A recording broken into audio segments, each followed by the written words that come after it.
ಯಾವುದು ಮಾಡಬೇಕು ಅನ್ನೋದು ಇಷ್ಟು ದಿವಸ ಆದ್ರೂ ಯಾರಿಗೂ ಕಂಡುಕೊಂಡೇ ಇಲ್ಲ ನಾವು. ಹಂಗ ಕೃಷಿ ಮಾಡಬೇಕು.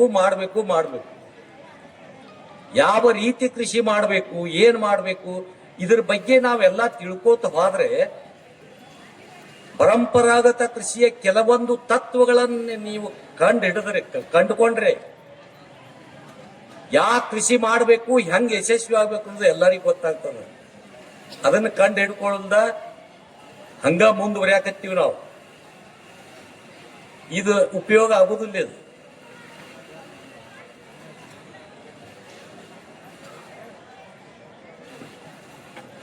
ಇಲ್ಲಿಗೆ ಸಾಕಷ್ಟು ಜನ ನೋಡಾಕತ್ತೀರಿ.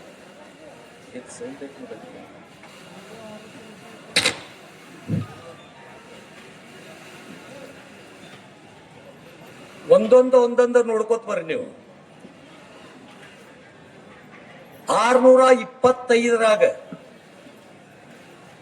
ಅವು ಕಟ್ಟಿಗೆ ಕ್ರಷರ್ ಮಾಡಿ ಬೆಲ್ಲ ಮಾಡಾಕತ್ತಿದ್ ಉದಾಹರಣೆ ಸಿಕ್ಕವ್. ಎಷ್ಟ ವರ್ಷ ಆತ್ ನೋಡ್ರಿ, 2000 ವರ್ಷ ಬೆಲ್ಲ ಮಾಡೋದು.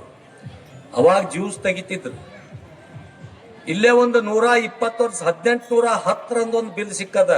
₹1 4 ಆಣೆಗೆ 1 ಕ್ವಿಂಟಲ್ ಬೆಲ್ಲ. ಅವಾಗ ಅವಿಭಜಿತ ಪಾಕಿಸ್ತಾನಕ್ಕೆ ಬೆಲ್ಲ ಮಾಡಿ ಕಳಿಸ್ತಿದ್ರು.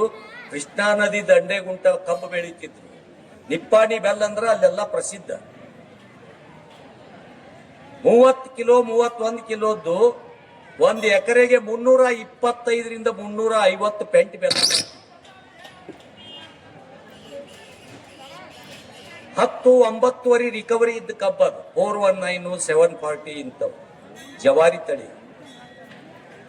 ಆ ಬೆಲ್ಲ ತಟ್ಲೆ ಪ್ಯಾಕ್ ಮಾಡ್ತಿದ್ರು. ಅದನ್ನು ಹೋಲ್ ಮಾಡಿ ಇರಿವಿಗಳು ತಿಂತಿದ್ದು. ಕಣಸೂರಿಗೆ ಜೇನು ಹುಳ ಬಂದ ಅದನ್ನೆಲ್ಲ ಹೋಲ್ ಮಾಡಿ ತಿಂತಿದ್ದು. ಈಗ ಬೆಲ್ಲ ಒಡೆದ ಮುಂದಿಡ್ರಿ, ಯಾ ಜೇನು ಹುಳ ತಿನ್ನೋದಿಲ್ಲ, ಕಣಸೂರಿಗೆ ತಿನ್ನೋದಿಲ್ಲ.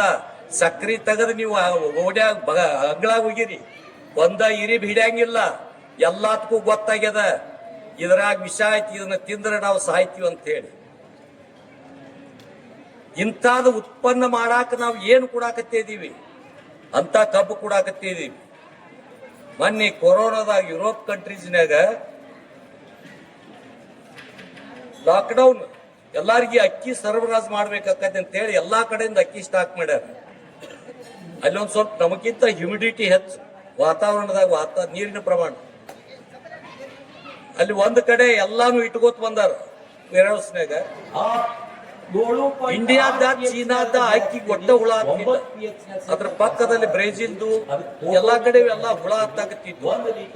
ಇಂಡಿಯಾದ್ದು ಚೀನಾದ್ದು ಭಾರಿ ಬೆಸ್ಟ್ ಅದಾವ ಅಂತ ಹೇಳಿ ಅದ್ರಾಗ ಹೆಚ್ಚು ಹುಳ ಹಾಕಿದ್ದು ತಂದ ಅದ್ರ ರಕ್ತಕ್ಕೆ ಹೋಗೋದು ಚಲು ಅಷ್ಟು ಜಲ್ದಿ ಕೊಟ್ಟ ಹಿಂದಿಂದ ಇವ್ರು ಕುಡುನು ಅಂತ ಹೇಳ್ಬಿಟ್ರಂತ. ಇವ್ ಹುಳ ಹಾಕಿದ್ದು ಏನ್ ತೊಡೆ ಅದಕ್ಕೆ ಹಚ್ಚಿ ಇಟ್ಟಿದ್ರಲ್ಲ ಚೀನಾ ಅಕ್ಕಿಗೆ ಇಂಡಿಯಾದ ಅಕ್ಕಿಗೆ. ಅದ ಹಚ್ಚಿ ಇಟ್ಟು 2-3 ದಿವಸದಾಗ ಹುಳ ಎಲ್ಲ ಸತ್ತಿತ್ತು.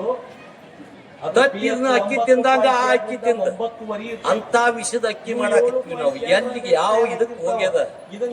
ಅಕ್ಕಿ ಸಣ್ಣ ಬೇಕು, ಬೆಳ್ಳಗ್ ಬೇಕು. ಇಲ್ಲ ಸಿಂಧನೂರ್ ಗಂಗಾವತಿ ಸೈಡ್ ನಡೀರಿ, ಇವತ್ತು ಕೊಯ್ದಿರ್ತೈತಿ, ಮಿಡತೆಗಳಾಕ್ಕವ ಅಂತ ಹೇಳಿ ಹೆಲಿಕಾಪ್ಟರ್ ಸ್ಪ್ರೇ ಮಾಡಾಕತ್ತಾರೆ. ಎಂತಿಂತ ಸ್ಪ್ರೇ, ಪ್ಯಾರಾಥ್ರೈಡ್ ಸ್ಪ್ರೇ. 5 ಲೀಟರ್ಗೆ 4 ಲೀಟರ್ಗೆ 1 ml ಹಾಕ ಅನ್ನೋದು ಲೀಟರ್ಗೆ 2 ml ಹಾಕಿ ಹೊಡ್ಯಾಕತ್ತಾರೆ. ಇದನ್ನ ನೋಡಿ ಅವ್ರು ಏನ್ ಬ್ಯಾನ್ ಮಾಡಿದ್ರು, ಒಮ್ಮೆ ಇಲ್ಲಿ ₹60 ಇದ್ದದ್ದು ₹30 ರೇಟ್. ಮತ್ತೆ ಏನ್ ಹಾಕಿರುವಂತ ವಿಷ ಹಾಕಿರೋ ತಿನ್ಬೇಕನ್ನುವಂತ ಕೆಲವೊಂದು 3rd ಗ್ರೇಡ್ ಕಂಟ್ರೀಸ್ ಅದಾವ. ಅವು ಕಳಿಸ್ರಿ ಏನ ಮತ್ ಸಣ್ಣಂಗೆ ರೇಟ್ ಹೇಳಕತ್ತಿ. ಒಣ ದ್ರಾಕ್ಷಿ ರಾಜ ಮಹಾರಾಜರ ಕಾಲದಾಗೂ ಸಹಿತ ಒಣ ದ್ರಾಕ್ಷಿ ಹಾಲ ಕಲಿಸಿಟ್ಟು ಕುಡಿದು ಬಿಡ್ತಿತ್ತು. ಎಷ್ಟು ಚಲೋ ಇರ್ತಿತ್ತು. ಬಿಜಾಪುರದ ಒಣ ದ್ರಾಕ್ಷಿ ಯುರೋಪ್ ಕಂಟ್ರೀಸ್ಗೆ ಹೋಗಿತ್ತು, ಸಿಕ್ಕಾಪಟ್ಟೆ ಫೇಮಸ್. ಅದಕ್ಕೆ ಹಣ್ಣಾಗೋ ಟೈಮ್ನಾಗ ಫ್ರೂಟ್ ಬೋರರ್ ಬಂದು ಬೇವಿನ ಎಣ್ಣೆ ಹೊಡೀರಿ. ಬೇವಿನ ಎಣ್ಣೆಗೆ ಸಾಯ್ಲಾರ್ದಂತ ಔಷಧ ಮೊದಲ ಹೊಡೆದಾರೆ, ಹೆಂಗ್ ಸಾಯ್ತಾವ್? ಅದ್ರಾಗ ಎಕ್ಸ್ಪೈರ್ ಆದಿದ್ದು ಇಮಾಮ್ಯಾಕ್ಟಿನ್ ಬೆಂಜೋ ಏಟ ಅವು ನೀವು ಇಮಲ್ಸಿಫೈರ್ ಹಾಕಿ ಮಿಕ್ಸ್ ಮಾಡಿ ಅವನ್ ಹೊಡೆದ್ರು. ಹುಳ ಸತ್ತು. ಅವ್ರ ಬೇವಿನ ಎಣ್ಣೆ ಕಡಕೈತೆ ಅಂತ ಹೇಳಿ ಅಲ್ಲಿ ರೆಸಿಡ್ಯೂಯಲ್ಸ್ ಬರಕತ್ತ ಅವ್ರಿಗೆ. ಇವನ್ನ ಒಂದು ವಾರ ಇಟ್ರ ಇಷ್ಟು ಡ್ಯಾಮೇಜ್ ಕೊಡ್ಬೇಕು ನೀವು. ಇವನ್ ಹೋಗಿರತ್ತಂದ್ರ ಅವ್ರು ಸಮುದ್ರ ದಂಡಿಗೆ ಇವನ್ ನಾವು ಊತರು ಸಹಿತ ವಾಟರ್ ಪೊಲ್ಯೂಷನ್ ಆಕತಿ. ನಮ್ಮ ಮೇನು ಮರಿಗಳ ಜಲಚರಗಳು ಸಾಯ್ತಾವ. ಇಡೀ ಇದನ್ನ ಕಲ್ಮಶ ಆಕತಿ. ದಿವ್ಸಕ್ಕೆ ನಿಮಗೆ ಇಟ್ಟು ಡ್ಯಾಮೇಜ್ ಆಗ್ತಂತೇಳಿ ಎಲ್ಲಾ ವಾಪಸ್ ಕಳಿಸ್ತಾರೆ. 2.5 ತಿಂಗಳು ಇವ್ರು ಕಳಿಸೋದಾಗಿತ್ತು. ತಿರುಗಿ ಬರೋಟೊಳಗೆ ಎಲ್ಲಾ ಸತ್ಯಾನಾಶ ಆಗಿತ್ತು. ಆವಾಗ 120 ರೂಪಾಯಿಗೆ 1 ಕಿಲೋ ಮಣುಕ್ ತಗೊಂಡ್ರೆ ಶ್ರೇಷ್ಠ ಆಗಿತ್ತು. ಈ ವರ್ಷ ಮತ್ತೇನೇನು ಲಕ್ ಹತ್ಯದ, ಒಂದ್ ಸ್ವಲ್ಪ 300-400 ಬಂದತ್ತೆ ಅಂತ ಹೇಳಿ ಆಗ್ಯದ ರೇಟ. ಮತ್ತೊಮ್ಮೆ ಯಾವಾಗ ಡಬ್ಬು ಕೆಡ್ತೀವಿ ಏನು ಗೊತ್ತಿಲ್ಲ. ಅಂದ್ರೆ ಅವೈಜ್ಞಾನಿಕ ಬೇಸಾಯ ಮಾಡುವುದು, ನಮ್ಮ ಪಾರಂಪರಿಕ ಕೃಷಿಯ ತಳಹದಿಯನ್ನು ಬಿಟ್ಟು ಮಾಡುವುದು, ಇದೆಲ್ಲವೂ ಸಾವಯವ ಕೃಷಿಗೆ ವರ್ಜದ. ಎಷ್ಟು ಮಂದಿ ಹಿರಿಯರಿಗೆ ಗೊತ್ತಿಲ್ಲ, ಎಲ್ಲರಿಗೂ ಗೊತ್ತದ. ರಾಸಾಯನಿಕ ಗೊಬ್ಬರಗಳು ಒಂದು ಲಿಮಿಟ್ ಅದ, ಅದನ್ನು ಮೀರ್ತ ಆರೋಗ್ಯ ಹದಗೆಡುತ್ತದೆಯೋ ಅಲ್ಲಿ ಮನುಷ್ಯನ ಆರೋಗ್ಯವೂ ಕೂಡ ಅಷ್ಟೇ. ಆದ್ದರಿಂದ ಈ ಸಾವಯವ ಕೃಷಿ ಅವಶ್ಯಕತೆ ಇದೆಯಾ? ಬಹಳ ಮಂದಿಯೆಲ್ಲ ಹೇಳ್ತಾ ಇದ್ದೇವೆ ಅಷ್ಟೇ, ಸಾವಯವ ಕೃಷಿ ಮಾಡೀನಿ, ನಾನು ಮಾಡ್ತಾ ಇದ್ದೀನಿ, ಮಾಡ್ಬೇಕಂತ ಹೇಳ್ತಾ ಇದ್ದೆವು. ಅದಕ್ಕೆ ಸಾಕಷ್ಟು ಮಟ್ಟಿಗೆ ವಿಶೇಷವಾಗಿ ಈ ಮಠದ ಪರಮ ಪೂಜ್ಯರು, ಇದೀಗ ನಮ್ಮ ಯಾರು ಕಟ್ಟಿ ಸಾಹೇಬ್ರು ಹೇಳಿದ್ರು, ಈ ಸಾವಯವ ಕೃಷಿ ಎಲ್ಲರಿಗೆ ಮಾಡೋಕ್ಕಾಗುವುದಿಲ್ಲ. ಮೊಟ್ಟ ಮೊದಲ ನಮ್ಮ ಮನಸ್ಥಿತಿ ಸಾವಯವ ಆಗಬೇಕು, ಸಾತ್ವಿಕತೆ ಬರಬೇಕು, ಅವರು ಆಧ್ಯಾತ್ಮ ಜೀವಿಗಳಾಗಿರಬೇಕು. ಕೃಷಿಯನ್ನ ಮೂಲತಃ ಮಾಡಿದವರು ಯಾರಪ್ಪ ಅದಕ್ಕೆರ? ಕೃಷಿ ಋಷಿಗಳು.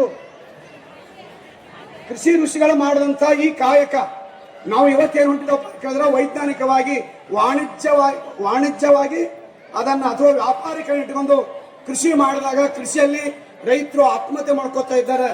ಬೇರೆ ಬೇರೆ ಕ್ಷೇತ್ರದಲ್ಲಿ ಯಾರು ಆತ್ಮಹತ್ಯೆ ಮಾಡ್ಕೊಳ್ಳಿಲ್ಲ. ರೈತರು ಯಾಕೆ ಆತ್ಮಹತ್ಯೆ ಮಾಡ್ಕೊಂಡ್ರು? ಯಾವ ಈ ದೇಶಕ್ಕೆ ಅನ್ನವನ್ನು ಕೊಟ್ಟು ಜನರ ಮರ್ಯಾದೆಯನ್ನು ಮುಚ್ಚಲಂತ ಹೇಳಿ ಹತ್ತಿಯನ್ನು ಬೆಳೆದು ಬಟ್ಟೆಯನ್ನು ಕೊಟ್ಟು ಅವರ ಮನೆಯನ್ನ ಬೆಳಗಲಿ ಅಂತೇಳಿ ಎಣ್ಣೆ ಅಥವಾ ಬತ್ತಿಯನ್ನು ಕೊಟ್ಟು ಜಗತ್ತು ಬೆಳೆಯಲಿ ಅಂತ ಹೇಳಿ, ಬೆಳಗಲಿ ಅಂತ ಹೇಳಿ ಯಾರು ಚಿಂತನೆ ಮಾಡಿದ್ರು, ಯಾರು ಅದ್ರ ಬಗ್ಗೆ ಶ್ರಮ ವಹಿಸಿದ್ರು, ಇವತ್ತು ಅವನ ಮನೆ ಕತ್ಲಾಗ್ತಾ ಇದೆ. ಏನು ಕಾರಣ? ಯಾರು ಅಭ್ಯಾಸ ಮಾಡಲಿಲ್ಲ? ಇಲ್ಲ. ಅನೇಕ ಸರ್ಕಾರಗಳು, ಅನೇಕ ಸಂಘ ಸಂಸ್ಥೆಗಳು ಬೆಳೆಗಳು ಹುಟ್ಟಾದ ಬಗ್ಗೆ ಹೇಳ್ತಾ ಇದ್ದಾರ. ಬೆಳೆದ ಬೆಳೆಗಳನ್ನ ಎಲ್ಲಿ ಮಾರಬೇಕು, ಹೆಂಗು ಮಾರಬೇಕು, ಅದ್ರ ಬಜಾರ್ ಏನು ಅನ್ನೋದು ಇವತ್ತಿಂದನೇ ಯಾವ ಸರ್ಕಾರಗಳು ಹೇಳ್ತಾ ಇಲ್ಲ, ಹೇಳುವುದು ಇಲ್ಲ. ಇದರಿಗೋಸ್ಕರ ವಿಚಾರ ಮಾಡಿದಾಗ ದೇಶ ಮಾತ್ರ ಸ್ವತಂತ್ರವಾಯಿತು. ಸ್ವತಂತ್ರ ಸಿಗುವುದಕ್ಕಿಂತ ಈ ಕೃಷಿ ಸ್ವತಂತ್ರವಾಗಿತ್ತು. ನಾ ಯಾವುದು ಹೊಸ ಹೇಳ್ತಾ ಇಲ್ಲ. ನಮ್ಮ ಅಜ್ಜ ಮುತ್ತರ ಕಾಲ ಖುಷಿ ಆಗ್ತಿದೆ. ನಾನೇನು ಟೈಮ್ ತಗೊಳ್ಳಲ್ಲ, ಒಂದೇ ವರ್ಡ್ ಹೇಳ್ತಾ ಇದ್ದೀನಿ. ಜಾತ್ರೆ ಅಂದ್ರೆ ನಾವು ಬರೇ ಜಾತ್ರೆಗಳು ಅದು ಇದು ತಗೊಂಡು ದೇವರಿಗೆ ನಮಸ್ಕಾರ ಮಾಡಿ ಹೋಗೋದು ಅಂತ ನಾವು ತಿಳ್ಕೊಂಡಿದ್ವಿ. ಬಟ್ ಜಾತ್ರೆಯಲ್ಲಿಯೂ ಕೂಡ ಈ ರೀತಿ ಒಂದು ತರಬೇತಿಗಳನ್ನ, ಅದು ಕೃಷಿಗೆ ಸಂಬಂಧಪಟ್ಟಂತ ತರಬೇತಿಗಳನ್ನ ಆಯೋಜನೆ ಮಾಡಲಿಕ್ಕೆ ಒಂದು ಅವಕಾಶ ಕೊಟ್ಟಿದ್ದಾರೆ. ಗುರುಗಳೇ, ನಿಮಗೆ ನಾನು ಧನ್ಯವಾದಗಳನ್ನ ತಿಳಿಸ್ತೀನಿ. ಈ ರೀತಿ ನಾನು ಎಲ್ಲೂ ನೋಡಿಲ್ಲ. ಇದು ಬದಲಾವಣೆ ಮೋಸ್ಟ್ಲಿ ಇದು ಬೇಕಾಗಿತ್ತು ಎಲ್ಲರಿಗೂ ಕೂಡ. ಜಾತ್ರೆಯಲ್ಲಿ ಎಲ್ಲರೂ ಸೇರ್ತಾರೆ, ಎಲ್ಲರೂ ಕೂಡಿ ಮಾಡುವಂತ ಹಬ್ಬದಲ್ಲಿ ರೈತರಿಗೆ ಏನು ಕೊಡುಗೆ ಕೊಡಬೇಕು ಅಂತ ಒಂದು ಚಿಂತನೆ ಏನಿದೆಯಲ್ಲ, ಅದು ಬಹಳ ಪ್ರಾಮುಖ್ಯತೆಯಾಗಿ ಪಡೆದಿದೆ. ಈಗಾಗಲೇ ನಿಮಗೆಲ್ಲರೂ ಉಪನ್ಯಾಸನ ನೀಡಿದ್ದಾರೆ.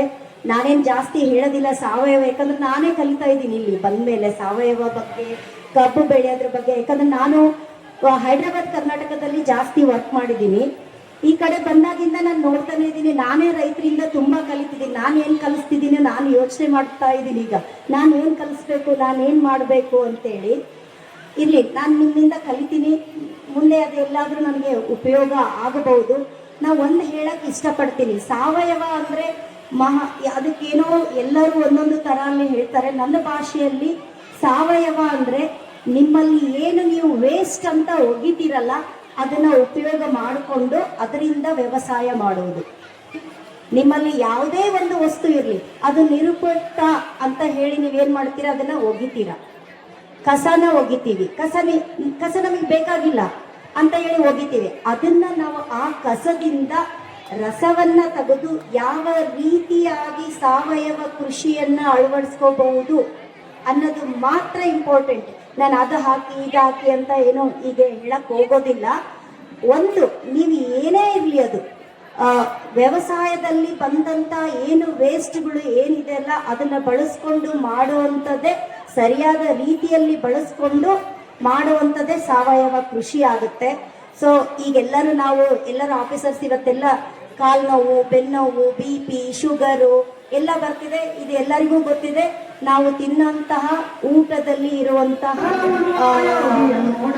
ಏನಂತೀರಿ ಹಾರ್ಮ್ಫುಲ್ ಇರೋದ್ರಿಂದ ನಮ್ದೆಲ್ಲ ಹೆಲ್ತ್ ಕೆಡ್ತಾ ಇದೆ. ಈಗಾಗಲೇ ಎಲ್ಲರೂ ಆಫೀಸರ್ಸ್ ಕೂಡ ಸಾವಯವ ಪ್ರಾಡಕ್ಟ್ ಎಲ್ಲಿ ಸಿಗುತ್ತೆ, ಯಾರು ಮಾಡ್ತಾ ಇದ್ದಾರೆ, ಈಗಾಗಲೇ ಮಾರ್ಕೆಟಿಂಗ್ ನಿಮಗೆ ಕಷ್ಟ ಅಂತ ಹಿಂದೆ ಹೇಳ್ತಾ ಇದ್ವಿ, ನಮಗೆ ಮಾರ್ಕೆಟ್ ಸಿಗ್ತಾ ಇಲ್ಲ ಅಂತ.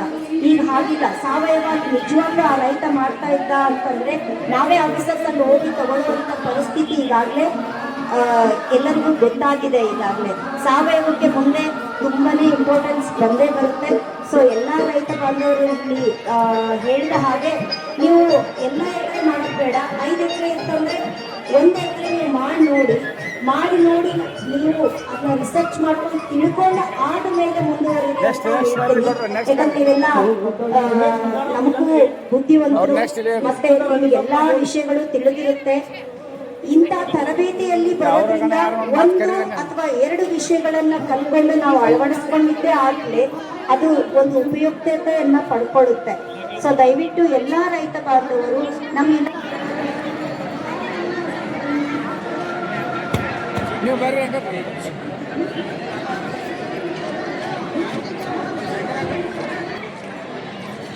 ಬೋಲ ಭಾರತ್ ಮಾತಾಗೆ, ಬೋಲ ಕರ್ನಾಟಕ ಮಾತಾಗೆ, ಮರಗತಿ ಸ್ವಾಮಿಗಳವರ ಕೃಷಿ ಮೇಳಕ್ಕೆ, ಜವರಿ ಸಾವಯವ ಕೃಷಿ ಮೇಳಕ್ಕೆ ಆದರ್ಶ ರೈತ ಬಾಂಧವರಿಗೆ, ಡಾಕ್ಟರ್ RB ಬೆಳ್ಳೆಗುರುಗಳವರಿಗೆ, ST ಪಾಟೀಲ್ ಆದರ್ಶ ರೈತರಿಗೆ ಧನ್ಯವಾದ.